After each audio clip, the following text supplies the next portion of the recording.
11 वर्ष पूर्ण होत असताना जोरदार टाळ्यांनी मोदी साहेबांचं अभिनंदन आपल्याला या ठिकाणी करायचं आहे। म्हणून हा शंखनाद आणि आगामी काळामध्ये देवा भाऊ आणि अमित भाईंना आम्हाला शाश्वत करायचं आहे की हा नांदेड जे मराठवाड्यात आम्ही महाराष्ट्रात पाहूच, पण नांदेड म्हणजे 100% भाजप आणि भाजप ही आमची भूमिका घेऊन आम्ही नांदेड जिल्ह्यामध्ये एक परिवर्तन जे आपण विधानसभेला सुरुवात केली ती आगामी काळात आम्ही निश्चित करणार आहोत।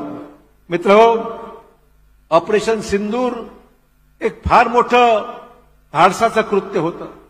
पंतप्रधान मोदींनीच ऑपरेशन सिंदूरला नामकरण दिलं आणि निश्चय केला की दहशतवादाचा बेमोड आम्ही करणार म्हणजे करणार। अमित भाईंचं अभिनंदन करतो की त्यांनी नक्षलवादांचं उच्चाटन करण्याचा निर्णय घेतला आणि धाडसी पाऊल टाकून महाराष्ट्राच्या सीमेलगत महाराष्ट्र आहे, छत्तीसगड आहे, मध्य प्रदेश आहे, ज्या ठिकाणी नक्षलवाद ज्या ठिकाणी फोपावला, महाराष्ट्राच्या सीमेवरही फोपावला, त्या ठिकाणी त्याचा बिमोड केला आणि दाखवून दिलं की गांभीर्याने गृहमंत्री कशा पद्धतीने काम करू शकतो हे त्यांनी दाखवून दिलेलं आहे।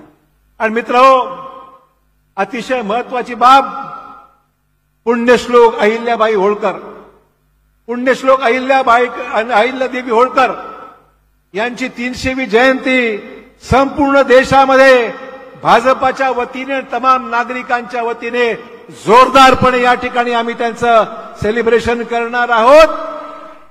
त्या ठिकाणी आम्ही